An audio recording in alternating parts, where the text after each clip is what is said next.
Buenos días a todos, bienvenidos una vez más a un capítulo de Pase de Guardia. Espero que la guardia haya ido bien. Y hoy con nosotros en nuestro pase tenemos a Alejandro Miranda, un compañero de residencia, antiguo enfermero. De hecho, tiene un mote que es el Enfer, si no me equivoco, eso es.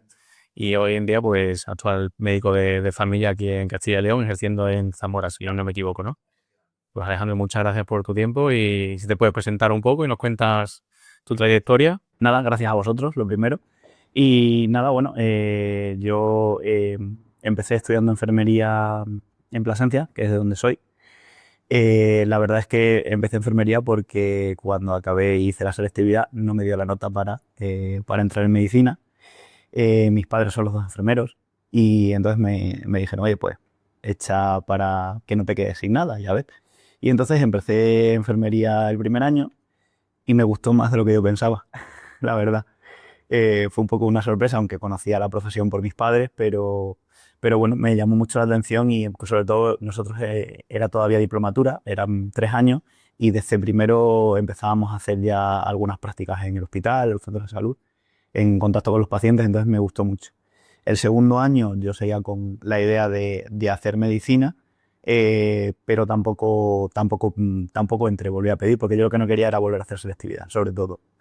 Y el tercer año, cuando iba a empezar tercero de enfermería, ya sí me cogieron en medicina, pero dije, bueno, pues ya acabo y porque la verdad es que me gustó mucho y luego en el segundo cuando empecé otra vez con las prácticas, la verdad es que me encantó. Pero a mí es verdad que sí que me gustó mucho la parte de contacto con el paciente más cercano más constante, ¿no? Que tiene el enfermero, sobre todo en planta. eh, y en la consulta de atención primaria también, porque sobre todo luego trabajé también en atención primaria cuando acabé, pero es verdad que se me quedaba un poco corto en el sentido de, no de conocimiento, sino de lo que es la investigación clínica, del saber por qué, el poner un tratamiento, el descubrir un poco, ¿no? el origen de la patología del paciente y tal, y esa parte me gustaba y entonces luego cuando acabé enfermería, aunque empecé a trabajar de enfermero, pues decidí hacer medicina. Y nada, y luego elegí medicina de familia porque la verdad es que había trabajado en primaria de enfermero, me encantó, y me encantó el mundo de lo que es la primaria, de el tener tus pacientes, ¿no? Ese contacto con el paciente de manera más continua, más permanente a lo mejor que en el hospital, y sobre todo la relación médico-paciente, ¿no? Que se establece en primaria. Yo creo que es muy especial, es diferente quizá al resto de especialidades. Y a mí me enamoró, la verdad. Tuve una muy buena tutora en las prácticas en Plasencia, que una médico de familia, que además era tutora de residentes, tenía 10 residentes. Si quieres, Y puedes mandarle un saludo si quieres, si nos está viendo. sí, no lo sé si nos estaba viendo Inmaculada, pero vamos, tiene mucha culpa de que yo sea médico de familia. Y nada, me decidí, al final, bueno, ya sabes, hice aquí la residencia contigo aquí en Salamanca y nada, y encantado de haber elegido medicina de familia, la verdad, con sus pros y sus contras, pero Ahora, si me permite, vamos a hablar un poco de las contras, pero de una forma un poco más tangencial, porque tú acabas la residencia y terminas cogiendo una plaza después de hacer la oposición, ¿no? sí, la verdad es que tuvimos mucha suerte en el sentido de que nada más acabar, justo al año salió una oposición, salieron muchas plazas y bueno, muchos compañeros también de nuestra promoción pudimos coger plaza, aunque no teníamos muchos puntos de experiencia laboral o de años trabajados, pero sí que es verdad que nos dio para coger una plaza en O sea, primaria. pero Entonces, porque había muchas plazas disponibles en ese momento. sí, porque sacaron una OPE, llevaban bastante tiempo sin salir OPE, o algún tiempo sin salir OPE, y se jubiló mucha gente y sacaron muchas plazas. Lo que pasa que es verdad que sacaron muchas plazas de área, que bueno, eso tiene también es un arma de doble filo, ¿no? Pero para la administración, pues ¿Puedes explicar lo que son plazas de área? sí. Claro, que esto igual no existe en otras especialidades. En otras comunidades, a lo mejor no se le llama de área Es verdad, sí. específicamente, a lo mejor es como regional o alguna cosa así, pero Sí, al final el concepto el yo creo que es concepto es el el mismo, mismo. sí. No sé, vamos, no sé cómo se llamará en otras comunidades, pero sí es verdad, el concepto es el mismo. Lo que viene a ser básicamente es que es un médico que no tiene asignado un cupo de pacientes. Yo esto, al ser médico de familia, a mí me parece un poco el antimédico de familia, porque rompe un poquito esa relación médico-paciente que yo creo que es esencial en atención primaria, que es el tener tus propios pacientes y el conocerlos. Esa longitudinalidad que tenemos los médicos de familia es lo que hace que seamos buenos médicos de familia. Había un estudio que publicaron hace poco, no sé en qué país de Norte Europa, no me acuerdo, si en Suecia, en Noruega, que decía que el tener el mismo médico de familia durante más de, lo seguro que lo conocéis, durante más de 20 años, alargaba un 25% la esperanza de vida de esa persona. Entonces, ¿qué es el médico de área? Pues es un médico que está asignado a un área de salud, pero que no tiene un cupo fijo. Es decir, que básicamente vas tapando las libranzas de guardia. Cubrehuecos. Un cubrehuecos, efectivamente, un cubrehuecos, que al final lo que hace es que un día estás en un lado, un día estás en otro, un día estás en un cupo, un día estás en otro cupo. Entonces es un poco el romper esa dinámica, pero parece que la administración no entiende que igual es más beneficioso que un día no esté cubierta la consulta y esa consulta se cierre porque el médico está saliente de guardia y no pasa absolutamente nada porque un día, si hay alguna urgencia, la atienden los compañeros de ese centro de salud, y que al día siguiente vuelvas a tener a tu médico, que haya un médico que se meta ahí, que tal. Yo entiendo que además esto en áreas rurales, que sobre todo aquí en Castilla y León, que hay una dispersión más grande, pues les viene muy bien, porque claro, tienes a un médico que como hay consultas en ciertos pueblos que son 2 veces por semana, pues va un día uno, otro día otro, pero esto realmente yo creo que no beneficia al paciente. Es una medida más política que otra cosa para poder decir, oye, tengo un médico, pero que bueno, que además deberíamos hablar otra vez del tema de que haya médicos sin especialidad ejerciendo aquí, que eso es otro tema peliagudo y que a la administración le da un poco igual, porque se escudan en un resquicio legal para poder mantener eso, cuando la legislación europea claramente dice que los médicos sin especialidad no pueden ejercer en la sanidad pública. Y entonces eso todavía resta más, pues más calidad a la asistencia, efectivamente, más calidad a la asistencia del paciente, que al final yo creo que es lo que debe velar el sistema por ello de dar una buena asistencia de calidad a nuestros pacientes. Al final de lo que tú no querrías para ti, ¿no? O sea, si a tu abuelo o a tu padre no lo... Claro, pues efectivamente. Entonces, pues ese es otro también de los problemas yo creo que estamos viendo en atención primaria. Y cuando tú coges la plaza la coges directamente con cupo o sin cupo. Yo cojo plaza de área. Lo que pasa es...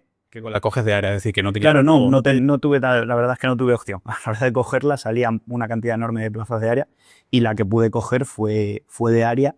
Lo que pasa que es verdad que luego sí que en muchos sitios han dado condiciones de servicio porque andan tan faltos de médicos de cupo o interinidades que hemos podido, nos han podido. Yo estoy, por ejemplo, en Zamora, estoy en un cupo, en un centro de salud, porque hacía falta, no había médicos, se había jubilado, de hecho, el que yo estaba en la plaza donde yo estoy, y desde entonces pues estoy en ese cupo.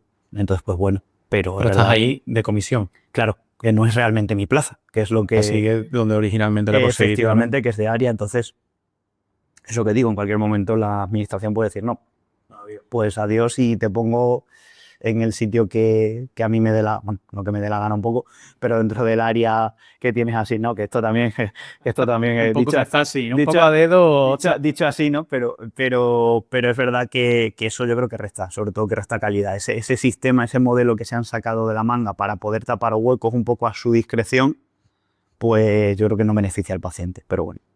Y una pregunta con respecto a la plaza, porque ahora que está un poco, sobre todo en la generación de nuestra residencia, ¿no? Que están ahora todos intentando conseguir la plaza, porque es como ese objetivo final, ¿no? Del médico en la pública, que una vez que consiguen la plaza es como, ¡wow! He llegado ya al techo, he conseguido el objetivo vital de todo médico. ¿Qué te parece el sistema de plazas? O sea, ¿lo defiendes? ¿Crees que tiene...? Porque bajo mi punto de vista, obviamente, yo me fui a Irlanda, como ya saben, ¿no? Para mí lo de la plaza es un poco una trampa. A mí, bajo mi punto de vista, es un poco trampa. Porque es atarte a un sistema que de por sí tampoco te trata del todo bien. Entonces, claro, perpetuarte de forma vitalicia a un sistema que ya de antes no te trataba bien, ¿cuáles son las ventajas que tú le ves y las contras un Yo poco? creo que la ventaja básica es la estabilidad, ¿no? La estabilidad a nivel económico, laboral, pero yo creo que es que no veo que el tema de obtener una plaza fija sea perjudicial de por sí, sino yo creo que es más cómo está estructurado el sistema aquí, por ejemplo. Ahora ya sí se están sí se han hecho algunos cambios, sobre todo en concurso de traslado, sí que se está sacando el concurso de traslado cada año, cada 2 años, ¿vale? Y sí que lo que pasa que yo creo que eso, si tú permites a la gente quizá una capacidad de movilidad, aunque tenga su plaza fija, y que además promocionaras de alguna manera, porque claro, yo creo que al final lo que nos gusta, la medicina de familia, lo que te gusta a ti es desarrollarte laboralmente, ¿no? Si el sistema te permite desarrollarte laboralmente y desarrollarte profesionalmente, pues yo creo que eso puede ser beneficioso para el paciente y para el profesional. ¿Qué ocurre? Que ahora mismo no está ocurriendo eso y muchas veces es verdad que ha habido mucha gente, sobre todo gente de generaciones anteriores, que ha estado anclada, a lo mejor lo que tú decías, ¿no? Durante 10, 12 años, como no salía concurso de traslado, en una plaza, en cualquier sitio, que la cogiste por la estabilidad que supone esa plaza y luego encima has estado a disgusto, amén de cómo la administración nos trata ya de manera mucho más genérica en cuanto a condiciones laborales, condiciones del médico, etcétera, etcétera. Entonces lo que tú decías un poco, ¿no? Los contras, anclarte a un sistema que realmente no te beneficia, los pros, pues un poco esto. Y yo creo que eso se podría equilibrar un poco, ¿no? Quizás modificando un poquito este tipo de cosas como los traslados, como el que salieran oposiciones de manera más constante, porque la realidad es que sí necesitamos esas plazas. Sí necesitamos, quiero decir, esos médicos que están ahí. Lo que pasa es que si no sacan, claro, para la administración es mucho más beneficioso tener a médicos, porque en cuanto tú eres, tienes una plaza fija, en cuanto eres propietario de una plaza, ya la administración tiene quizá menos capacidad para, digamos, para poder manejarte. Porque, oye, yo tengo mi plaza, yo de aquí sé que no me podéis tocar, entonces yo ya, a mí dejadme porque no me podéis manipular para decir, no, es que no te renuevo el contrato, es que no te doy la comisión de servicio, es que la interinidad se te acaba y luego ya veremos qué hacemos. Claro, eso es un contrapeso para la administración, que yo creo que en ese sentido sí es beneficioso el que haya plazas fijas, porque aporta a los profesionales un contrapeso frente a la administración, ¿no? Para tú poder respaldarte para decir, oye, no te echo cuando quieras, yo ya sé que no te puedo mover de aquí, que luego eso tiene también por parte de los profesionales, y todos lo sabemos, hemos tenido muchos compañeros que, oye, me anclo en mi plaza y yo aquí acaba mi desarrollo profesional, no tengo necesidad de promocionarme. No, yo creo que también desde la administración habría que promover, oye, tú no puedes coger tu plaza y olvidarte ya. No, te exijo. Bueno, pero se supone pero que bueno. intentan un poco mitigar eso con los méritos y todas las evaluaciones de la carrera profesional. Pero Es verdad que todo se vicia, ¿no? Teniendo en cuenta que lo que más puntúa son los trienios, quiero decir, los años trabajados, porque al final el tema de méritos y demás no es lo que más te cuenta aporta. en la Pero no carrera es lo que más, profesional. pero si yo consigo mi plaza a los 35 y yo sé que voy a estar 30 años, que son 10 trienios que me van a aportar para la carrera profesional, que son lo que más puntúe y demás. Sí, pero es verdad que en la carrera profesional, es que como ha ido cambiando, la carrera profesional ha ido cambiando desde que la pusieron. Y de hecho ahora se ha hecho una convocatoria extraordinaria y, quiero decir, va cambiando y probablemente va a cambiar, ¿eh? Va a cambiar en los próximos años. Es que eso también, como es una legislación autonómica en cada comunidad autónoma, tiene unas particularidades muy, muy concretas, pero es verdad que sí, que de eso trata un poco lo que dices. Lo que pasa es que al final se vicia, ¿no? Porque al final cuando te aprendes un poco la triquiñuela, porque aquí somos muy de papeles, ¿no? Yo sí tengo el papel que certifica que yo he hecho, pero tú realmente has hecho esta investigación, tú realmente tienes este mérito o tienes el papel que dice que hemos hecho el mérito, ¿no? Y en España yo creo que en general somos muy de esto de papeles, ¿no? Yo tengo el título y ya bueno, pero y entonces claro, al final lo que dice Edgar, ¿no? Se vicia un poquito, porque ese compañero que sabemos que trabaja, que investiga, que hace cosas, que se mueve, resulta que sí, que tiene esa calificación. Y el compañero que no lo hace, pero tiene el papelito que dice que lo hace porque se lo ha firmado otro, porque se ha buscado la triquiñuela para hacerlo, porque lo hace y lo tiene también. Entonces, ¿cómo distinguimos entre el profesional que de verdad ejerce, que de verdad? Al final tiene más mérito el que más gente conoce y no el que más hace. No siempre. Esto es, quiero decir, a mí no me gusta ser categórico en este sentido porque no es blanco y negro. No es... La pregunta va dirigida a Alberto, pero en teoría, Alberto es muy de... Pero, o sea que eso, el sistema está mal. El sistema está mal, veniros a Irlanda, ¿no? Sí, y ya lo sé. Pero veniros todos. Pero te voy a decir algo, y te lo voy a decir como extranjero. Venga. Creo que una vez que conocí el sistema, ¿no? Pues de dentro, y creo que lo de la carrera profesional, que todos trabajamos con personas que dicen, mira, yo creo que tú no mereces tantos puntos ni tanto respeto como otros que tienen los mismos años que tú, investigan y publican. Pero los que lo hacen, que creo que son la mayoría, igual que los que siguen formándose, que también creo que es la mayoría, lo hacen a pesar de que el sistema realmente no les impulsa. Hay gente, todos conocemos gente que tiene su plaza y se sigue formando y tú dices, Totalmente.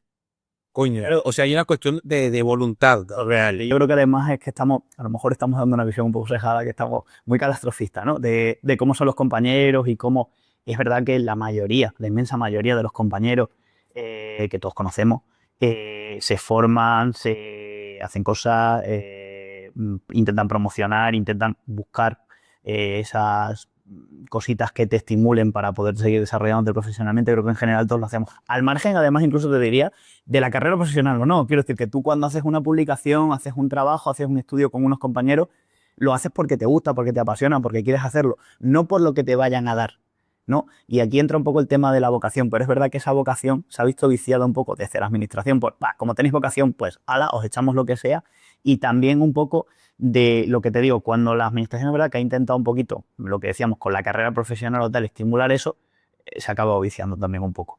Aunque es verdad que por lo menos sí tenemos ese reconocimiento ya a nivel de la carrera profesional, se van consiguiendo cositas, ¿no? Pero todo esto, que luego, como vamos a hablar de ello un poco, cuesta conseguirlo. La gente a veces no entiende que las negociaciones con la administración, las negociaciones con lo público son muy complejas, porque hay muchos intereses a nivel político, a nivel de gestión, es muy complejo. Entonces, muchas veces te pegas contra un muro y hasta que consigues cosas, son pequeñas cositas que la gente a veces no valora, porque esto es como todo, ¿no? Solo valoramos lo que no tenemos. Es que este tiene, es que ya, y lo que llevamos conseguido a lo mejor en estos 25 años, o has visto que hace 10 años esto era así y ahora es así, que tú ya das por hecho esto, pero que hace 10 años no era. Y entonces, bueno, por ejemplo, el tema de la carrera profesional, ¿no? O cosas así. Pues bueno, que hay que promocionar más desde las administraciones y enfocarlo de otra manera. Perdón. 2 preguntas. Te iba a decir, ¿cómo sabes tanto de eso? Pero disculpa, pero quiero meter una cuestión aquí un poco jocosa. Hablaste de la vocación, esto lo hemos hablado en otro episodio, de cómo el sistema se nutre de la vocación. Tenemos que meter nuestra frase estrella en este capítulo también, ¿eh? Esto da para otro podcast. Exacto. Y la vocación es al médico lo que las almas y la felicidad son a los dementos en Harry Potter. Se alimenta de eso y se nutre de eso. Pero yo iba a decir también un poco, una vez que estuvimos hablando de esto, sobre todo con la enfermería y la lucha de subir a Plus y tal. Hay en la película de Django, sí, que de Tarantino, ¿no? Si no recuerdo, sí. Hay una escena en donde están en J. Fox con Samuel L. Jackson. Y Samuel L. Jackson ve que llega J. Fox en un caballo y en 3 líneas Tarantino resume lo que es la humanidad. No me acuerdo lo que estás diciendo. No es que no tenga el caballo. Claro, él le dice a su amo, ¿por qué él tiene un caballo? Samuel L. Jackson. Y el amo le responde, pero tú quieres un caballo. Dice, no, yo lo que quiero es que él no lo tenga. Son 3 líneas, un diálogo de 3 líneas. Con eso revienta el mundo. Sí, me parece. Y Así va todo. sí, un poco así. Pero, y por ejemplo, luego también los políticos a veces son muy inteligentes a la hora de, que luego si queréis hablar un poco del tema de los colectivos en sanidad, ¿no? De enfermería, de medicina, las diferencias entre un colectivo y otro a la hora de organizarse, por ejemplo. Perdona, que te contesto la primera pregunta, me has dicho que cómo sé tanto de esto. Es porque estoy metido, soy delegado sindical, en el sindicato médico de Castilla y León, en el ACENS. Entonces, pues claro, esto al final vas aprendiendo de estas cosas. No te queda otra, ¿no? No, claro, efectivamente. Por introducir un poco a Alejandro, ¿qué es la CSM, entiendo, ¿no? Es la Confederación Española de Sindicatos Médicos, ¿vale? Pues eso, el sindicato médico a nivel nacional. Hay luego algunos sindicatos médicos autonómicos, porque esto luego es como muy dispar. Hay muchos sindicatos médicos autonómicos, pero había algunos hace unos años que estaban integrados en la CEM. Por ejemplo, el Sindicato Médico Andaluz no está dentro de la CEM, pero siempre va un poquito en línea con lo que hace la CEM. La CEM al final está en toda España, menos, por ejemplo, en Andalucía está el Sindicato Médico Andaluz, que es el equivalente o bueno. En Madrid está MIT, que es también. Entonces están como integrados. La CEN al final es una confederación de sindicatos.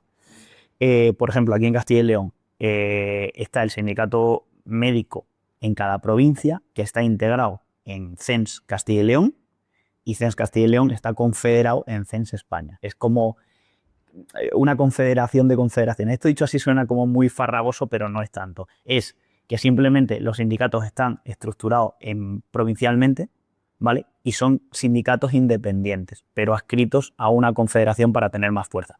Esto que... Me voy a adelantar un poco a lo mejor lo que vayas a contar, pero me ha surgido un poco la duda ahora en la cabeza. ¿No puede hacer eso que todo vaya un poco más lento dentro a lo mejor de algún tipo de proceso interno? No, es lo que te iba a comentar ahora.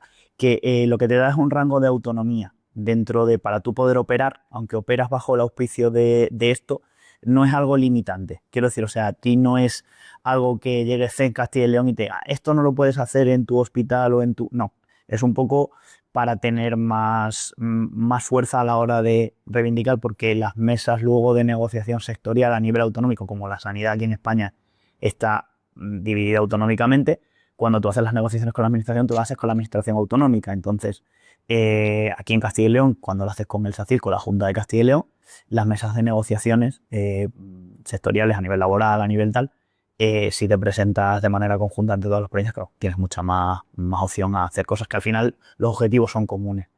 Y hay unos estatutos comunes, etcétera, etcétera, en toda España para esto. Lo que pasa es que luego hay sindicatos médicos que no están dentro de la CENS, pero bueno, normalmente ahora con el tema del estatuto marco y todo esto, vamos todos prácticamente en la misma línea, salvo matices, pero vamos, en la misma línea. Matices que se dan por las diferencias entre las distintas autonomías a nivel de legislación y a nivel de derechos o beneficios o ciertas cosas que tú has conseguido a lo mejor aquí en una negociación, no han conseguido los de Madrid o no han conseguido los de Valencia.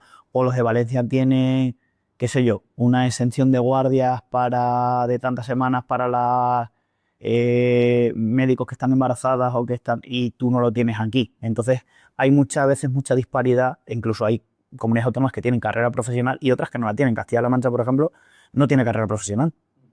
Y sin embargo, Castilla y León sí. Y Extremadura sí, y tiene unas características a veces diferentes para conseguir la carrera profesional en un sitio que en otro, cuando pasas de una comunidad autónoma a otra. Es un poco farragoso, pero un poco farragoso el sistema autonómico y la legislación aquí en España. Claro, Más que... pero no vamos a entrar en los motivos de por qué es farragoso, pero con sus ventajas y sus desventajas, ¿crees tú que sería mejor una legislación médica o sanitaria única en España? Yo creo que sí, por lo menos porque al final creo que todos hacemos la misma labor. Un médico en Cataluña, en Castilla y León, en Andalucía o Castilla-La Mancha ejerce la misma labor y hace la misma función. Y entonces sí que creo que sería muy importante. De hecho, ahora estamos reclamando un estatuto médico propio por las características propias que tiene. Que esto va muy en relación a lo que comentábamos antes de los colectivos y de la vocación y de enfrentar a un colectivo con otro y de la frase de Django. De yo lo que quiero es que él no lo tenga. Que muchas veces parece que las enfermeras y los médicos somos colectivos enfrentados cuando creo que no es para nada así. Yo pienso, como enfermero, como médico, que es muy justo que las enfermeras tengan un A1 plus, porque son grados, o sea, perdón, un A1 plus no, un A1, porque son grados, tienen su formación, tienen... Entonces, oye, estamos. Ahora, a mí como médico se me exige una formación extra que la enfermera no tiene, más que nada porque los créditos que nosotros tenemos al formarnos durante 6 años aquí, lo que te da a nivel europeo, ¿vale? A nivel del MECES, que es como se... Bueno, esto no sé si lo conocéis, la clasificación. Lo que te da a nivel europeo es como si tuvieras la licenciatura y el máster. O sea, el grado y el máster. Y el problema no es de, bueno, es que yo como enfermera puedo hacer también un máster, es que yo como enfermera puedo hacer un doctorado, es que puedo hacer una especialidad. Claro, pero es que a mí se me exige para trabajar, tú como enfermera acabas la carrera y tú puedes trabajar en el sistema público de salud y puedes tener una plaza fija, puedes presentarte a una oposición. Yo, como médico, primero tengo que hacer mi carrera que incluye ese máster. Esos 2 años de formación son un máster que es obligatorio porque si no yo no puedo acabar mi carrera y luego además tengo que hacer 4 años de especialidad que a mí se me exige para poder trabajar en el sistema público. Para yo tener una plaza en el sistema público se me exige. Por lo tanto, estamos hablando de 2 niveles de exigencia diferentes y de 2 niveles de responsabilidad diferentes. Ni mayor, ni mejor, ni peor, pero diferente. Entonces, eso yo creo que, a mi parecer, conlleva una serie, pues eso, una categoría, el A1 Plus que estamos diciendo, por encima. Que no es que queramos estar por encima de las enfermeras, es que tenemos una formación y se nos exige una formación diferente y que conlleva más años, Claro. entonces... Pero se vende constantemente la lucha y bueno, pero además que esto es manual de política de los siglos que sean, de enfrentar y dividir y polarizar. Y se vende esa eterna lucha del colectivo de enfermería con el colectivo médico. Y porque, que lo hablábamos el otro día cuando estuvimos a las compañeras aquí en Visera, que las enfermeras luchen por lo suyo no significa, no vamos a entrar con el ejemplo del caballo de Django, no significa que yo no luche por lo mío. Si las enfermeras quieren luchar por el A1 y tú, tú quieres más, pues tú lucharás por el A1 Plus. Y si después a las enfermeras meten 2 años más de carrera, que luchen por el A1 Plus. Y si a nosotros nos meten 6 años más, lucharemos por el A1 Plus Plus. Sí, y luego yo creo que además esto se usa también, y yo viéndolo desde los dos puntos de vista, sea enfermero y médico, se usa porque no conocen realmente lo que están diciendo, los políticos me refiero, ojo, no las enfermeras, no conocen lo que están diciendo, porque muchas veces intentan equipararlo. Y eso también, desde la política, lo que intentan hacer es, como no hay falta de médicos, vamos a hacer que otros profesionales adquieran estas funciones. Y claro, a ti cuando te dicen como profesional, hablo de las enfermeras, es que vas a tener más funciones porque consideramos que tú eres muy autónomo y tal. Sí, sí, si es que las enfermeras tienen sus funciones y sus funciones que muchas veces no están desarrolladas del todo o que no se han desarrollado todavía todo lo que deberían. Y eso es precioso como enfermero poder desarrollarte. Pero yo tengo muy claro como enfermero y como médico que son dos profesiones diferentes y que el ámbito de actuación, aunque hay cosas en las que tenemos un ámbito de actuación común, son dos profesiones diferentes y van enfocadas totalmente distintos. Porque si los médicos tuviéramos que hacer el trabajo de enfermería, no existirían las enfermeras. Y si las enfermeras tuvieran que hacer el trabajo de los médicos, no existirían los médicos. Existen dos profesiones diferentes porque hay dos necesidades en el cuidado del paciente que son necesarias y que son imprescindibles para que ese paciente tenga un cuidado pleno. Entonces, por eso están los médicos por un lado y las enfermeras por otro. Que aquí no es que nadie sea más que nadie. Lo que pasa es que tú tienes unas funciones y la enfermera tiene otras funciones que son complementarias a veces y que de verdad trabajar con unas buenas enfermeras en equipo con ella y es que es vamos, yo como médico te cambia el panorama y yo creo que también lo que te digo, a mí muchas veces me ha permitido el estar en los dos lados empatizar mucho, porque esto nos pasa mucho. Solemos criticar lo que no conocemos, desde el lado médico y desde el lado de las enfermeras, ¿no? Entonces, el hecho de conocer las dos cosas es verdad que te da una visión un poquito más integral que te permite un poco empatizar con el otro colectivo, ¿no? De alguna manera y entender que cuando se caldean los ánimos muchas veces, o los caldean desde fuera porque les interesa, ¿no? Al final hablas con la gente y te das cuenta de que no es real ese enfrentamiento, ¿no? Sino que simplemente lo que tú decías, ¿no? Oye, si tú puedes reclamar perfectamente lo tuyo, y creo que veréis que ningún médico o ningún colectivo médico, ni colegios, ni sindicatos, ni nadie habrá dicho, no, es que no queremos que las enfermeras tengan el A1. Para nada, es que las enfermeras tienen que tener el A1 porque es así, porque legalmente, y además que quiero decir que es una cosa merecida y justa. Entonces, pero eso no quiere decir que yo no pueda reclamar el A1 Plus, que es lo que decíamos, ¿no? Pues el otro día tuvimos aquí el placer de contar con dos compañeras enfermeras y hubo una frase que yo creo que fue un poco bastante diferencial, ¿no? Porque decían ellas, es que claro, nosotras tenemos la sensación de que vosotros los médicos os organizáis mucho mejor que nosotras y le dijimos nosotros, al revés, nosotros nos organizamos mucho peor que vosotras. Entonces, aquí te quería preguntar yo un poco, claro, como tú estás dentro de un sindicato, ¿qué sensación tienes tú en esa organización médica a la hora a lo mejor de reivindicar, de pedir las relaciones con la administración? Sí. La relación quizá a nivel oficial, o sea, a nivel institucional como organizaciones sindicales, puede ser similar en enfermería que en medicina. Sobre todo con los sindicatos profesionales, que hay que distinguirlos un poco de los sindicatos tradicionales, de comisiones, de UGT. Bueno, vamos a ir a lo mejor, porque comentas que hay diferentes tipos de sindicatos, ¿no? Sí. Haznos ahí un poco la diferencia. Bueno, claro.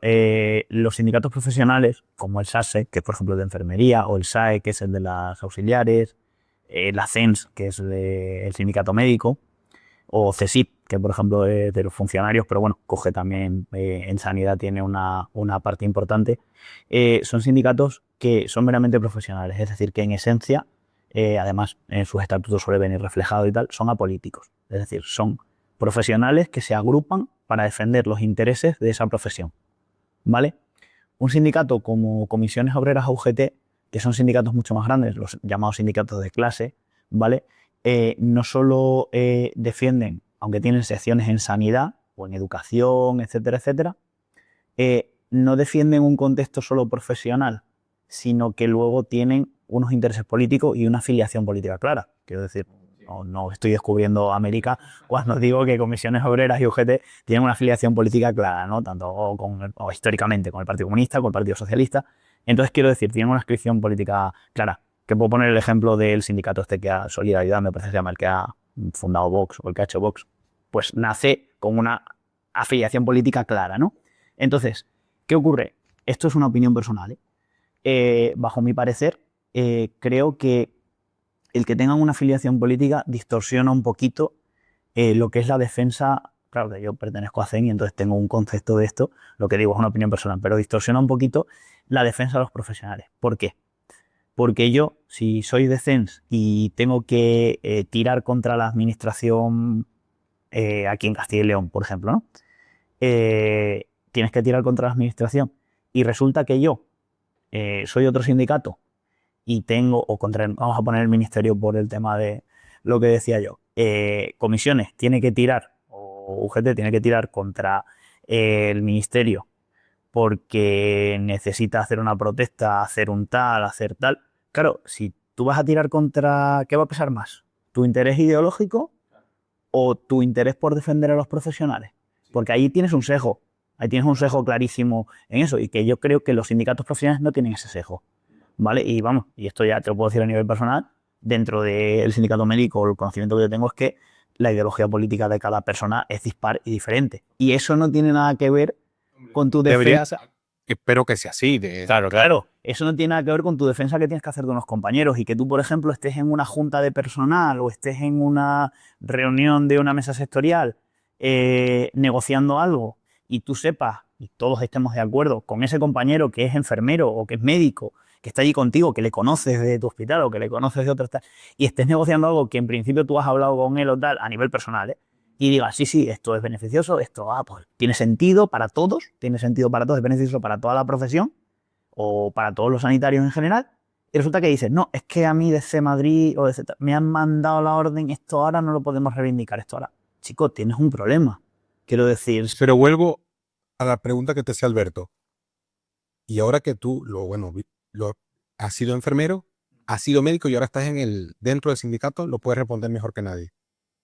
¿Está el gremio médico más unido que el gremio de enfermería? Perdón, sí, que es que he contestado a mitad esa pregunta y me he ido luego. Sí, lo que os decía, que a nivel institucional más o menos la organización es la misma, porque están organizados en sindicatos, ¿Qué ocurre? Que el colectivo de enfermería tiene mucha más cohesión a nivel, digamos, del propio colectivo, a nivel social de ellas, tienen mucha más cohesión porque cuando ellas hacen mucha más fuerza, cuando hay que hacer una reivindicación, tú desde el SASE dicen algo y todas las enfermeras, porque la mayoría de las enfermeras están afiliadas... Algo objetivo, esto no es subjetivo, esto es real, esto ocurre así, ¿no? Por lo menos la visión que a mí me parece. A nivel de tirón, a nivel tirón social de dentro de las enfermeras del colectivo, de nivel humano, tienen mucho más tirón ellas, porque están mucho más cohesionadas. Cuando hay algo que afecte a una enfermera, a unas enfermeras de una cosa determinada, todas las enfermeras van a una. ¿Qué ocurre con los médicos? Los médicos tenemos un problema, y tenemos un problema por las especialidades y por cómo nos educan, y por los dos ámbitos de actuación que hay. Un cardiólogo, un neumólogo, un intensivista nunca va a acabar trabajando en primaria en principio, pero una enfermera que está en el hospital sí puede acabar trabajando en primaria, o viceversa, una enfermera que está en primaria sí que puede acabar trabajando en el hospital. ¿Qué pasa? Que eso hace que a los médicos nos dé la visión de es que a mí lo que le pase a este señor que está en primaria me da igual, o es que a mí lo que le pase al neurocirujano me da igual siendo intensivista o siendo cardiólogo. Eso hace que el concepto que tengamos sea un poco compartimentado y diferente al de las enfermeras. ¿Tienen un problema atención primaria? ¿Por qué tal? No, pues no es ni problema, que soy tal. Hay que hacer un problema que abarque la... Eso es. Ahora, ¿qué pasa con el Estatuto Marco? Sí, porque es algo que nos afecta a todos por igual. Y sí se está viendo un tirón en la profesión médica que yo no había visto los mayores no habían visto, decían que en años. Entonces, ¿qué pasa? Que tiene que afectar mucho, porque si no, no es un problema para todos. Y en ese tipo de cohesión a nivel reivindicativo, además, las enfermeras son más reivindicativas que nosotros. Y yo creo que esto también tiene que ver por cómo somos los médicos o por cómo nos han educado. La diferencia entre las enfermeras y los médicos, ¿no? Las enfermeras son mucho más reivindicativas desde el principio, que esto aparte de tener que ver con el tema de las especialidades y los diferentes ámbitos de actuación que tenemos los médicos, que hacen que estemos mucho más disgregados, que estemos mucho más dispersos, es que el colectivo médico nos cuesta desde los sindicatos muchas veces movilizar al colectivo médico, y esto yo lo veo muy claramente con los residentes de medicina. Venimos de una carrera muy larga, venimos de una carrera que normalmente es gente que ha tenido que sacar muy buenas notas en EBAU, en selectividad, para poder acceder a medicina. Entonces tenemos el concepto de yo sé que si yo estudio, yo sé que si yo me lo curro, que si yo gasto la cabecita, todo va a ir bien. Porque yo hago mi labor y si yo estudio voy a sacar el examen, si yo soy buen residente voy a sacar la especialidad y luego trabajo y ya está. Entonces, ¿qué ocurre? Yo desde el minuto 1 que empecé las prácticas en enfermería, primero me sentí súper integrado.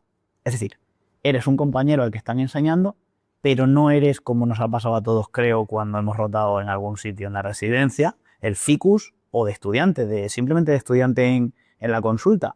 El ficus que está ahí, que estás ahí de adorno.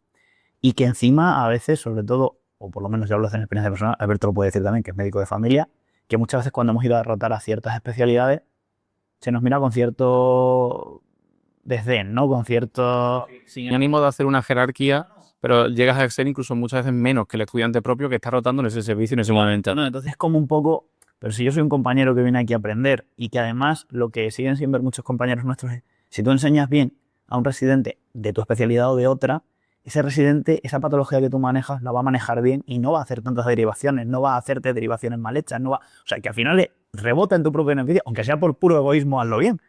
Pero bueno, quiero decir, entonces, lo que decía, yo desde el primer momento en la enfermería te sientes integrado, eres un compañero más que saben que dentro de 2 años vas a estar trabajando con ellos. Y eso lo tienen muy en cuenta. Y además, que estás haciendo un trabajo en las prácticas desde el minuto 1 o cuando vas soltándote evidentemente más, pero vas haciendo cosas que hace realmente un enfermero en su trabajo. Yo lo que me di cuenta es que con las prácticas, aunque evidentemente te falta mucha experiencia, cuando yo salía a trabajar tras acabar la carrera de enfermería, yo para ciertos ámbitos muy específicos, yo que sé, una UCI, un quirófano, a lo mejor no, pero en una planta de hospitalización, en unas urgencias de hospital, sí tenía cierta capacidad y manejo y experiencia para ser capaz de realizar esa labor con competencia. Y evidentemente creo que todos sabemos que cuando tú acabas la carrera de medicina, por lo menos aquí en España, yo entiendo que en los países de Hispanoamérica funciona de otra manera a veces, pero no estamos preparados bajo mi punto de vista, objetivamente no estamos preparados para ejercer como médicos de nada, de primaria no, y de ninguna especialidad, ¿vale? Puedes hacer un intento, pero te aseguro que no. Entonces, la educación esta que tú mencionas, ¿no? Por hacer un poco también, porque no solamente ocurre de estudiantes, no te echan cuenta, luego en la residencia, tanto de familia, tienes también esa discriminación, por ejemplo, ponerle un nombre, pero luego, no sé qué opinaréis vosotros, también que hemos sido compañeros de residencia durante 4 años, luego hay un cambio de actitud, ¿no? En los compañeros. El primer año estamos todos muy juntos, estás conociendo, hay gente nueva, todos coincidimos en urgencias, todos estamos haciendo guardias, ¿no? Y de repente, cuando pasa el segundo año, hay un cambio de actitud que de repente el compañero que estaba codo con codo contigo en una guardia, de repente tenías que llamarle, tenías que suplicarle algo de ayuda, algo de apoyo, una valoración de un paciente en concreto y demás, que puede ser cardiólogo, cirujano. Había gente que, esto no es una generalización, obviamente esto no se aplica a todo el mundo, pero era algo notorio, ¿no? Era como de repente, coño, pero si hace un año estamos aquí. Entonces, también va un poco en esa labor, ¿no? De que ya ahí empieza la disgregación. Eso es a lo que yo me refería. Lo que tú estás diciendo, efectivamente. ¿Y eso crees que influye en la Yo creo que influye en la dificultad de movilización, porque tú, desde que te sientes parte de un colectivo, tú cuando pasas a ser enfermero, eres enfermero. Da igual si eres enfermero de la UCI, enfermero de la planta de traumatología, enfermero de urgencia o enfermera de atención primaria. Tú eres enfermero, eres enfermera, ¿vale? Pero cuando tú eres médico, no eres médico. Eres cardiólogo, eres neurocirujano, eres intensivista, eres médico de familia, eres médico de urgencia, eres microbiólogo, eres radiólogo. Son ámbitos de actuación tan completamente diferentes y en tu día a día que tú mira qué relación tiene con sus propias luchas. Claro, con sus propias luchas. Y además debería de haber un sindicato para cada especialidad. Yo creo que eso le restaría fuerza, no tiene ningún sentido. Pero lo que sí es que lo que te trataba yo de decir es que, claro, luego, además, en los hospitales grandes y en los hospitales pequeños también, pero los servicios funcionan de manera tan jerárquica a veces. Hay jefes a veces que son muy déspotas o no, o son unos jefes excelentes. Pero quiero decir, es un microcosmos tan complejo en sí mismo un servicio, ya dentro de eso, que eso todavía disgrega más, porque es como si yo tengo mi microproblema aquí, en el servicio de neumología, en el servicio de UCI, en el servicio de tal, a mí que, bueno, tú lo has visto cuando había 2 hospitales aquí, que estaba el Vega y estaba el Clínico, Eran, 2 UCIs, claro, todo era por dos. todo era por 2, y entonces era como... Desde luego, cada ámbito geográfico tiene su propia problemática. Y esto no se escapa, ya ni recuerdo cuál era el sociólogo que propuso el tema esto de las microtribus y de las tribus, de, de las tribus urbanas, ¿no? Y que cada uno de nosotros siempre busca pertenecer a un grupo o algo, y un hospital en donde trabajan en una mañana normal 3.000, 5.000, 10.000 personas, dependiendo del tamaño del hospital, no deja de ser una ciudad pequeña. Quiero decir, hay ciudades que tienen, que tienen menos habitantes que un hospital lleno una mañana. Y eso, no sé si para bien o para mal, pero es notorio y incluso creo que es natural el cómo se van formando pequeños grupos, y entiendo que dificulte la movilización. Pero también creo que hay un lastre que arrastramos desde hace muchos años, no sé si bien merecido o no, que tiene que ver con la visión elitista que creo tenía y luego se ha perpetuado, que tiene el médico como Como profesión. figura dentro de una sociedad. Claro. Lo que se suele decir, ¿no? El tabernero, el cura y el médico. Claro, sí, que lo hemos hablado otras veces. Si tú miras no vamos a entrar en esto, pero analizando y recordando los motivos históricos del por qué nacen los sindicatos y las luchas de clases en los diferentes casos, creo lo estoy dando desde el punto de vista histórico. Ya no quiero aquí que nadie piense que estamos aquí entrando en política.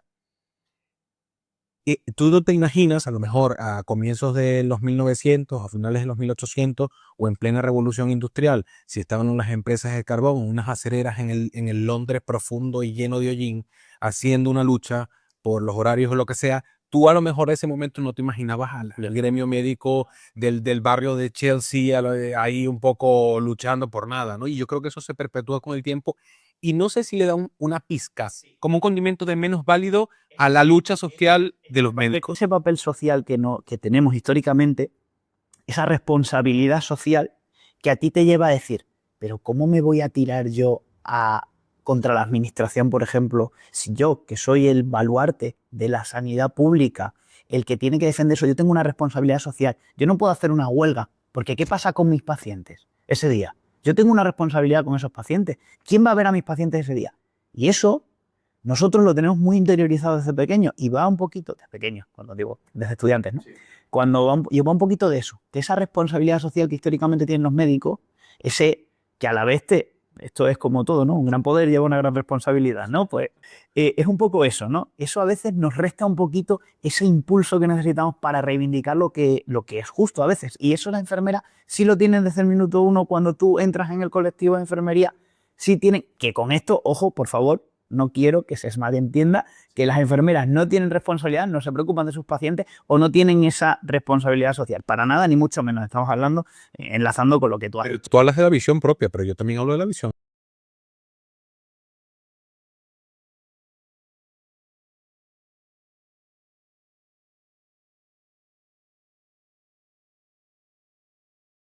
Esto lo hablábamos ayer, fíjate, lo hablaba con el novio de una compañera. Él es militar, ¿vale?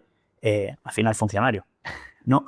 Y claro, decíamos, claro, si yo entiendo, claro, que los médicos, decía él, claro, es que los médicos sí que cobráis muy poco cuando sois residentes, pero bueno, luego no tenéis un mal sueldo. Y quiero decir, es verdad, quiero decir, no tenemos un mal sueldo en España comparado con lo que tenemos por ahí, pero claro, lo que decimos, ¿tú qué quieres, si tenemos que compararnos, que igual que lo hacemos para otras cosas, ¿no? Para todo, con países de nuestro entorno, vamos a compararnos? No recuerdo la cifra. Tenemos por debajo a Portugal. Sí, yo que no sé si Portugal tiene un mayor sueldo. Yo los datos que tenía era que incluso Rumanía o algún país de estos del este de la Unión Europea, que están en la Unión Europea pero todavía tienen un desarrollo a lo mejor un poco, son los que estaban cobrando un poco menos que nosotros. En Francia, en Alemania, en Italia, en Irlanda, Reino Unido, o sea, no, pero no es porque, es que como ya cobramos bien, ¿para qué vamos a pedir más? No, si no es eso, es que el sueldo y la retribución, no solo la retribución, sino las condiciones laborales. Volvemos a lo del Tienen caballo. que Si yo ir- quiero pedir más, pediré y tú pide Claro. también. Te dimos todos aquí. O sea, Pero no es por eso, es un poco una cuestión de justicia, ¿no? Quiero decir, si yo tengo que tener unas responsabilidades, una preparación, unos estudios, una formación que se me exige por parte de la sociedad me tiene que retribuir eso de alguna manera. ¿Y qué está ocurriendo? Que si no me lo retribuyes, ley de oferta y la demanda, me voy a otro sitio donde sí lo hagan. ¿Y qué nos estamos quedando? Con médicos aquí, no mal pagados, pero pagados injustamente. Sobre todo, más que el sueldo, que yo siempre destaco esto, más que el sueldo es una parte pequeñísima de todas las reivindicaciones que tenemos los médicos. O sea, si miras las reivindicaciones que estamos haciendo ahora con el Estatuto Marco, verás que el sueldo es una de entre 10. Quiero decir, que antes de que nos subieran el sueldo, otras 10 reivindicaciones. El punto de la valoración del ajeno, ya no solamente del propio colectivo, yo creo que es un tema que ya hemos mencionado previamente, pero aprovechando que está aquí Alejandro, lo quiero relacionar con el tema de las manifestaciones, ¿no? Porque hace poco hemos tenido una, ahora podemos hablar de ello un poco, pero bueno, voy a soltar la pregunta de una forma un poco más generalizada, ¿no? ¿Creéis que a lo mejor la sociedad entiende el por qué nos manifestamos? Eso, punto uno. Punto dos, ¿la sociedad puede llegar a entender lo que son los servicios mínimos que hay durante una manifestación? Porque hay algunas que dicen, no manifestáis porque nosotros me tenéis que atender y demás, ¿no? Entonces no llegan a entender que nos podamos llegar a manifestar de una manera, ¿no? Y el otro punto 3, que va ahora mejor un poco en relación con el tema del sueldo, es ¿por qué no nos valoran como tal? Quiero decir, no nosotros, en la sociedad en general. Aquí entra un poco el tema de copago, no copago, si sanidad gratuita y todo, ¿no? Entonces, no, qué buena pregunta, Eli, qué buena. no son tres preguntas, pero quiero que lo relaciones un poco, porque claro, al final el ciudadano de a pie es... Has metido muchas cosas en una pregunta, pero no pasa nada, no pasa nada. No pasa nada. Pero podemos ir un Sí, poco poco no a pasa poco. nada. Lo primero, lo que has dicho, ¿no? ¿Crees que la sociedad entiende bien lo que estamos reclamando, lo que no estamos reclamando? Yo creo que no. Y creo debería entenderlo, debería entenderlo, pero deberíamos explicárselo para que lo entiendan. Si no es muy difícil entender las cosas si no las explicas. Pero se le puede explicar, pero otra cosa es que quieran escuchar. Claro, ¿qué pasa? Es que este es un tema, yo sé que es un tema muy doloroso para el ver. No es doloroso, no es que llegue a ser doloroso, pero yo creo que todos tenemos gente a nuestro alrededor que cuando tú intentas explicar cosas de estas, siempre te vienen con el sueldo, Claro, la tienes que ir guardia. tienes que ir a la raíz del problema. ¿A quién le interesa que no reivindiquemos nada? A los políticos. A nuestros políticos le interesa, primero, ¿qué pasa? En cuanto tú, a nivel político, tú estás diciendo que un colectivo como el colectivo médico, que es esencial en cualquier sociedad y que socialmente sí que tenemos cierto prestigio y la gente sabe que somos necesarios y que además egoístamente, si yo me pongo malo, quiero tener buenos médicos y quiero tener médicos formados y quiero tener médicos. Entonces, ¿qué ocurre? Que al político no le interesa que la sociedad esté con nosotros diciendo, es verdad que justas son las reivindicaciones que está haciendo el colectivo médico. ¿Qué hacemos? Desde la clase política, desde las administraciones, ¿no? Estamos diciendo, bueno, vamos a difuminar todo un poco esto. Nuestra ministra de Sanidad, que es médico, que es anestesista, que es que para más INRI, que eso me parece, en fin. Entonces, esta señora estaba diciendo, o dijo hace un tiempo, que es que cobrábamos como ministros. Pero bueno, ¿dónde ha estado trabajando esta señora? Porque desde luego yo todavía estoy esperando a que me pongan la secretaria del coche oficial. No me han llamado todavía el SACIL para ponérmelo. Pero quiero decir, es que me parece lamentable que encima sea una médica la que diga esto. ¿No? Entonces, es lo que te digo, venden una imagen de que es que estos médicos que están bien pagados, que tienen un sueldo bueno, que tienen unas condiciones, encima nos están exigiendo más. Encima, porque claro, ella se guía por sus intereses políticos. Obviamente, es política, lógico. No estoy criticando eso, me parece lo normal, lo razonable. Pero claro, eso le da una visión a la sociedad sesgada que deslegitima cuando nosotros salimos a reclamar algo y la sociedad efectivamente no entiende, el ciudadano a pie no entiende pero qué es lo que reclamáis. Y se quedan con, que reclamáis más sueldo. Y hay gente, yo he visto pacientes, que si es que os pagan mal, os tendrían que pagar mejor. Porque la labor que... Vale, bien, pero hay otros que dicen, joder, ¿y de qué os quejáis? Claro, también entiendo que en el contexto en el que vivimos nosotros, el sueldo que cobra un médico ahora mismo, en comparación con el nivel de vida que hay en España o con claro, dices, bueno, no es un mal sueldo en ese sentido, ¿no? Y entonces eso yo también entiendo que a la gente le cueste. Claro, pero lo es. O sea, Pero lo es. Pero quiero decir, es que los demás están más jodidos todavía.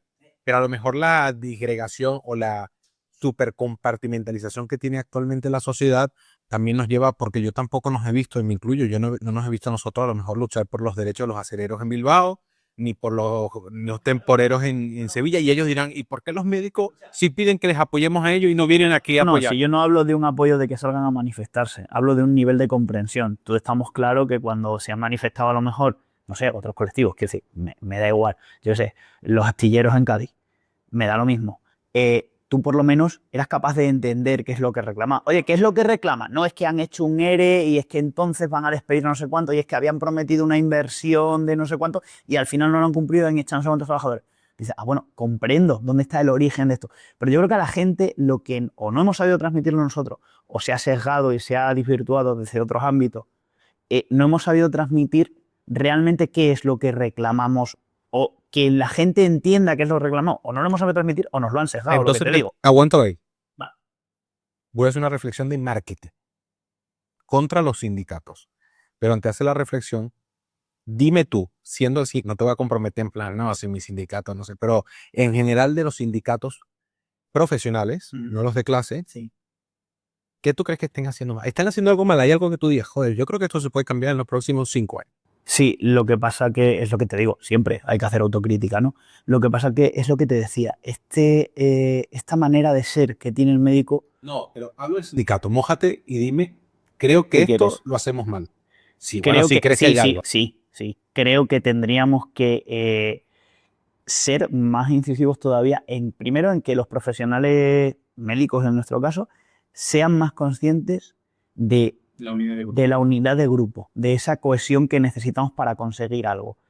Pero esto es que luego, lo que te digo, es muy difícil conseguirlo, porque cuando tú vas a hablar con un cardiólogo, te cuesta mucho hacerle ver que lo que le pase al de primaria le va a acabar afectando a él.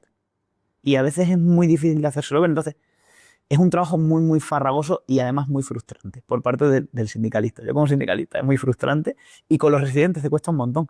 Si cuando hemos tenido ahora la huelga, que ha sido un día y que ha tenido una participación bastante masiva, inesperadamente masiva, la verdad, estamos muy contentos en ese sentido, pero porque la gente estaba muy quemada, estaba muy harta ya, acumulaba demasiado. Por eso al final ha estallado un poco todo este tema, ¿no? Y estamos ya un poco hartos y parece que ahora ha tenido un impulso. Pero con los residentes cuando llegan, te cuesta mucho cuando les hablas de sindicatos y tal, te dicen, yo no quiero saber nada, no me cuentes, yo tengo mis guardias, ¿Cómo? ¿Qué me ibas a contar ahora de sindicatos? No, por favor. Yo eso no quiero saber nada. Entonces, es verdad que a lo mejor desde los sindicatos tenemos que mejorar esa labor educativa y quizá esa labor de marketing para vender mejor todavía eso. Entonces, yo creo que eso lo estamos Que los haciendo. sindicatos, Lo estamos haciendo los sindicatos a lo mejor profesionales, no lo suficientemente bien. los sindicatos profesionales, ¿cuándo aparecen? Cuando van a convocar, o sea, yo esto lo hablo desde el desconocimiento. Luego la gente pone en los comentarios, no tienen ni puta idea tal. Los sindicatos aparecen solo cuando quieren llamar a las guardias y para mí, con todo el respeto, su conexión con el público muchas veces está desconectada como la clase política y reparten bolis. Porque los que pasan por la UCI llegan con los bolis y entonces yo tengo la imagen de que, bueno, vienen a repartir bolis. Te explico. Pero tú, porque a mí nadie se ha pasado por la UCI a explicarme qué es uno de clase, qué es uno profesional, cuáles son las otras 10 reclamaciones que no son de sueldo. Una de las cosas que pongo un punto inicial y ahora cuentas, ¿por qué entraste tú en el sindicato? Vale. Nos ha quedado todavía de la pregunta que todavía me parece que ha quedado una, pero bueno. Iremos seguimos. retomando porque todavía Lo falta... que te digo, Esto de es por qué un podcast no guionizado. Aquí vamos en el orden. Nos sale ¿Qué nos de parece? Parece. Bueno, sobre todo, ¿por qué entré en el sindicato? Y bueno, muy a raíz de lo que te iba a decir. Yo desde que acabé la residencia, montamos aquí en el sindicato de Salamanca una sección de médicos jóvenes y residentes, porque pensamos que era importantísimo que, claro, si tienes a gente en el sindicato de 60 y tantos años, evidentemente eso a lo mejor no está en conexión con los problemas que tú puedes tener cuando empiezas la profesión. Evidentemente son dos etapas vitales diferentes y dos conceptos diferentes del trabajo, de de la posición laboral en la que te encuentras en ese momento, ¿no? Entonces, ¿qué pasaba?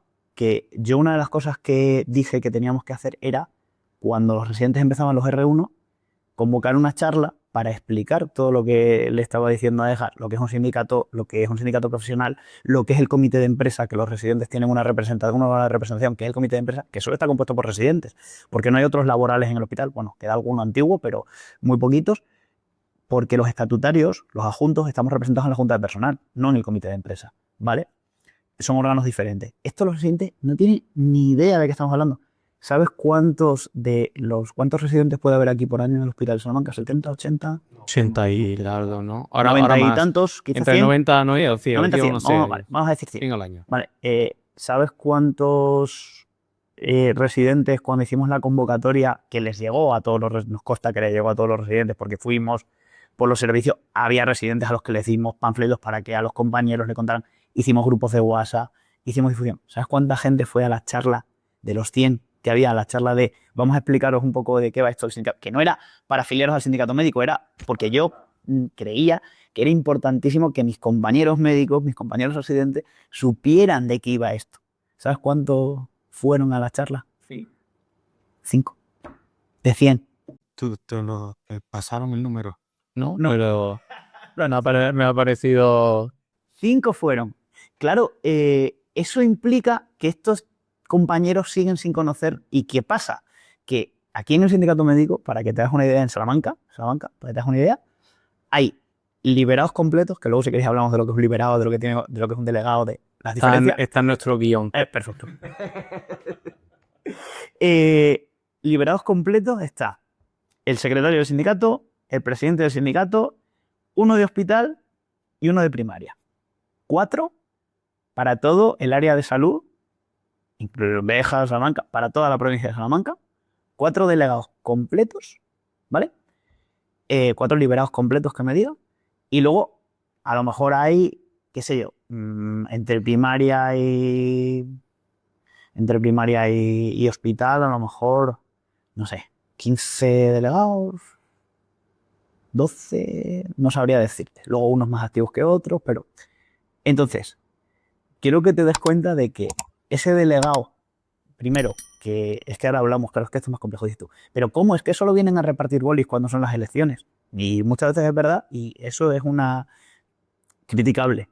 Pero ¿qué pasa? Que es que lo que no ve la gente que tú haces como delegado o como liberado sindical es que, aparte de esa función de marketing, de promoción, de publicidad, de tener que, no de marketing en el sentido de vender, no de vender lo que hace el sindicato, sino de que la gente conozca la labor, vienen compañeros con reclamaciones a nivel laboral, vienen con, oye, esta oposición tal, oye, quiero reclamar esto, oye, además tenemos que estar pendientes de todos los días hay un compañero que se lee el vocil para ver si ha salido publicado algo de las oposiciones, de las reclamaciones judiciales que hay hechas sobre las oposiciones, de la estabilización de los... Es decir, que todo eso lleva tiempo, que claro, no puedes invertir en ir a la UCI a decirle al compañero, oye, te voy a explicar, ven aquí, residente de UCI, ven aquí, Edgar, que te voy a explicar, voy a tirarme hoy 2 horas contigo explicándote esto.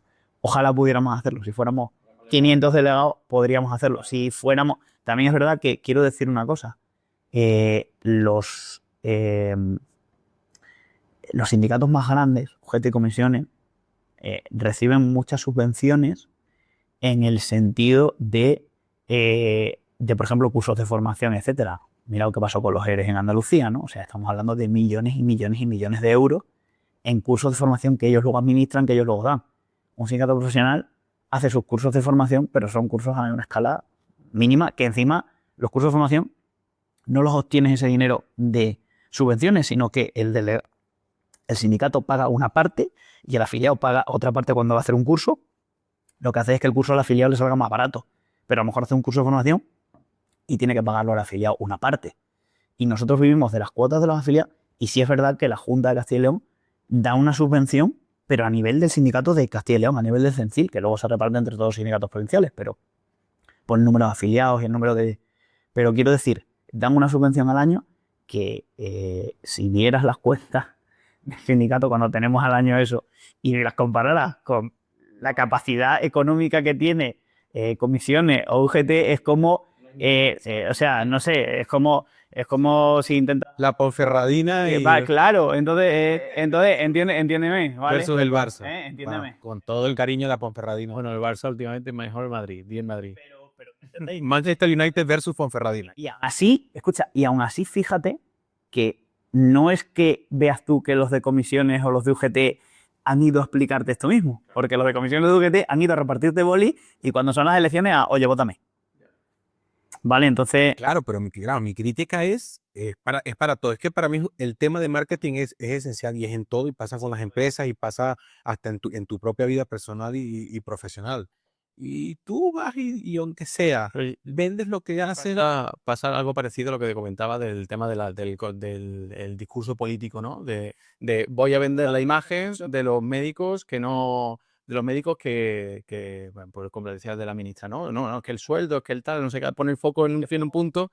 Y lo que ocurre yo creo que muchas veces con los residentes, cuando vienen a dar las charlas, que vienen con el boli, aparte de lo que tú dices, que cuando vienen las elecciones, es que está muy instaurado porque es lo que uno va escuchando de boquilla, porque es la envidia de los que no son sindicales, que es esta gente se mete en el sindicato por la liberación judicial. Ojo, ver. Me decías que, ¿qué pasa entonces cuando tú te llegas a un centro de salud en todo? Estás en plena campaña, Sí, o lo que sea, dices, hola, soy el sindicato. Claro, eso que decía, esa labor de marketing que tú criticabas con razón, no digo sin razón, pero criticabas, es que es muy necesaria esa labor de docencia, de marketing, para que la gente sepa lo que realmente hacéis. Claro, el ejemplo que os ponía yo de cuando yo me presenté a las elecciones sindicales como residente aquí en el comité de empresa, como conocía a todos los residentes, porque todos eran o compañeros resis mayores, resis pequeños o coerres, tenía esa capacidad de acercarme, porque me conocen personalmente, de acercarte a ellos y poder tener una conversación corta o larga, pero que por lo menos ya te den la opción de escucharte lo que tienes que decir. Entonces, bueno, eso abre muchas puertas. ¿Qué ocurre cuando yo, que trabajo en Zamora Capital, tengo que ir a un centro de salud de Toro, de Benavente, que aunque pueda haber gente que sí que conozcas, lo que os decía, puede haber algún compañero que hayas coincidido con él, que hayas trabajado y que por lo menos te dé una posibilidad de escucharte, la mayoría de la gente lo primero que hace es rechazo. Lo que decía Alberto, yo tengo un concepto prefijado de lo que es un sindicato, de lo que es un sindicalista, y vienen ahora porque hay elecciones o porque hay algo a venderme la moto para que yo les vote y para que ellos puedan seguir chupando el bote, ¿no? Básicamente. Entonces, ¿qué ocurre? Que lo primero, imagínate en un centro de salud donde hay 10 médicos. Ese día no hay 10, hay 8, porque uno está saliente y otro resulta que ese día tiene consulta de tarde. Así que cuando tú llegas allí a las 8:30 de la mañana, a las 9, no están. Están 8 de 10. Hay 2 que además se tienen que ir a otros pueblos al lado. Entonces te saludan y vale, sí, pero no me cuentes que no quiero saber nada. Otros 2, te quedan 5 o te quedan 6. Entonces dices, vale, de esos 6 a lo mejor, lo que te digo, tienen el concepto prefijado y entonces además no te van a escuchar, porque de esos 6 tienen el concepto prefijado 2 o 3 y no te van a escuchar ni siquiera lo que le tienes que decir. Te quedan 3 y de esos 3 les dices, oye, bueno, mira, que te voy a contar que, y con suerte, a lo mejor uno te escucha con atención durante 5 minutos para que puedas explicarle brevemente en lo que consiste, en lo que has ido y en tal. Y los otros a lo mejor es, vale, te escucho, no te voy a firmar nada de esto que me estás diciendo y bueno, iré a votar si voy a votar y me coincido tal. Pero entiendes que esto es porque tú eres el que estás eligiendo el órgano de representación que tienes entre la empresa y tú y que cuando tienes un problema la capacidad para poder resolverlo depende de los delegados que tengamos en ese. Que oye, que a lo mejor tú quieres votar al sindicato de enfermería si piensas que el sindicato de enfermería a ti como médico te va a defender mejor o comisiones obreras te va a defender mejor. Entonces, ¿qué pasa? Que no te han escuchado ninguno. De los 10 médicos que teníamos de posibles allí en ese centro de salud, te ha escuchado uno y con suerte. ¿Qué pasa? Que esta labor cuando la vas haciendo, claro, no puedo estar todos los días yendo a Toro. Yo encima que no estoy completamente liberado, que ahora hablamos un poco de eso, que solo tengo mis horas. Entonces, no puedo ir todos los días a Toro a intentar buscar a ese compañero que no me quiere escuchar y que no quiere y que encima no estaba ese día. Es muy complejo. A nivel logístico es muy complejo. Por eso, comisiones y UGT, aunque tenemos una financiación mucho mejor que nosotros, no depende tanto de esa financiación el hecho de esta capacidad de marketing de tal, que es lo que critica la gente y con razón, porque es verdad que no nos conocen y aunque intentamos hacer esa labor docente, es muy compleja y muy frustrante, porque llegas y lo que te digo, y cuando llevas un día... ¿Te gustaría estar liberado para hacer esa función? No. pero ahora hablamos de la liberación. Es que quiero acabar esto 2 minutitos. Que lo que te decía, que es una labor muy frustrante, esta labor docente o de intentar explicar a la gente lo que haces porque la gente no te quiere escuchar. Entonces es muy difícil explicarle algo a alguien que no te quiere escuchar. Y como ya tenemos el concepto, lo que tú decías, tenemos el concepto prefijado y de ahí cuesta mucho sacarlo. Cuando hay gente que conoce, ¿cuándo a veces la gente conoce esto? Cuando tiene un problema laboral y se acerca a ti para pedirte ayuda y entonces ahí ve que le ayuda, ya hay una relación más cercana con ese delegado que te ha ayudado o con ese compañero, porque al final es un compañero, que te ha echado una mano y entonces, ya este compañero cuando venga a hablarme al centro de salud de Toro, yo sí le voy a escuchar, por lo menos le voy a dar el beneficio de escucharle. Y luego ya veremos. Claro, eso cuesta años hacerlo cuando has coincidido, desgraciadamente, con mucha gente que ha tenido problemas, que te los ha ido contando y que has podido ayudarles o no, pero y que recomienden a otros. Bueno, claro, y que, oye, vete a hablar con Alejandro. La Thermomix. Eso es, vete a hablar con Alejandro, que a mí yo cuando tuve, ¿no? De verdad, ¿no? Pero es que Sí, es un poco de giro, ¿no? Sí, lo decía porque es que según tú hablabas, me recordaba lo de los visitadores médicos, que el visitador médico va, entonces no apoyó mucho, el tío está parado ahí 3 horas afuera en el despacho del jefe hasta que por fin uno habla con el jefe, la gente le escucha un poco de ganas, pues es un poco la que necesitan ir al Congreso. amigo. Pues es un poco frustrante en ese sentido, es un poco así. Entonces, claro, ¿qué es más gratificante? Cuando, por ejemplo, viene un compañero a pedirte ayuda para un conflicto que tiene, para un problema que tiene, tú le puedes echar una mano y le puedes echar una mano, lo solucionas y dices, esto te sientes mucho mejor, mucho más gratificado en ese sentido, ¿no?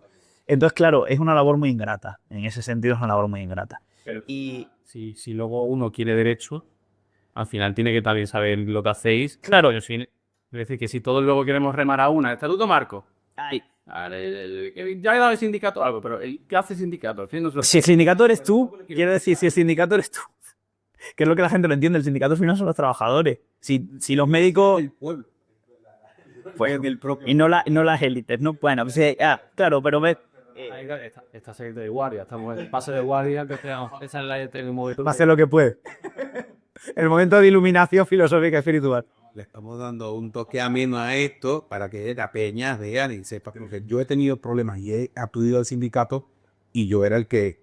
Para mí sindicato era que íbamos a hacer una protesta del proletariado y a quemar a las élites con antorchas, ¿sabes? Y cuando tenía un problema real que he llamado al sindicato y le he dicho, tío, ¿qué coño? Pues pasa esto y es que tuviste que acudir y ¿qué pasa? ¿Por qué? Y me explicaron, fue como, no, yo tengo que estar esto a peña controlado suyo. Ha sido como... Y es lo que hablamos un poco de el señor somos todos. ¿Graba un poquito? Sí, perfectamente.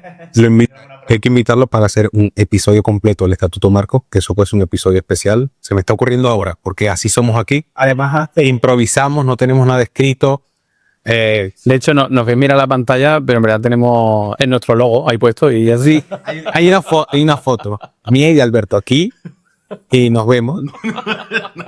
Nos gusta vernos. Para los que crean que los sindicatos hacen más o menos o que trabajan más o menos, esto es la historia contada por sus protagonistas. Me sonó muy a... Está bien. No, es que me sale la novela latina, lo de los programas latinos. Alberto, le cierras aquí a Alejandro, por favor. Sí, Estoy saliente, disculpa. Sí, disculpadle, ya le hemos pedido disculpas antes. A ver, realmente el mundo sindical, le agradecemos muchísimo a Alejandro que se haya prestado a abrirnos un poco las puertas de todo eso, porque es un mundo muy desconocido. Yo me quedo con las ganas de que nos ha abierto la puerta, hemos llegado al hall y nos hemos vuelto. Me da la sensación de que nos queda toda la casa por ver, sinceramente. ¿Tú sí te ha gustado? Me ha gustado. Entonces yo creo que haremos algún que otro capítulo con Alex si él gusta. Entraremos de lleno al Estatuto Marco, al tema de cómo se organizan las manifestaciones, un poco todo. Hace poco hemos conseguido que todos los sindicatos, sindicatos que no son médicos, enfermería, con una propuesta que se va a llevar con una proposición de ley que se va a llevar al Congreso de los Diputados, con una propuesta ya de estatuto médico propio. O sea, con un articulado, con una propuesta ya clara de... ¿Titular? ¿Titular esto? Porque yo no tenía ni idea. Sí, ¿esto es primicia? No es que sepa, que ha salido un publicado de esto, que esto lo de pase de guardia y luego nos citen en la cesta y toda la piel. El pase de guardia sale... Ha salido un publicado ya que se va a hacer la idea es hacer una proposición de ley de ese estatuto médico propio para presentarlo en los diputados. Y pues a ver si tira para A nada. ver si siguen. Todos los que sean SATSE, SEM, CES, UGT, ACNUR, cualquier sigla que quiera venir aquí a hablar de lo que sea, están más que invitados. Eso es. Pues Alejandro, Nada, encantado. muchas gracias por tu tiempo. Nos volveremos a ver por aquí seguramente. Y esto es pase de guardia. Los que entran de guardia, buena guardia, y los que vienen, pues a descansar. ¿Alguna frase para cerrar? Te lo dejo a ti, que estás ahora un poco... Sí, estoy tontillo. Nada, te despide. Esto es pase de guardia. Hasta la próxima y recuerden, el que hace gárgaras, algo traga. Chao, chao.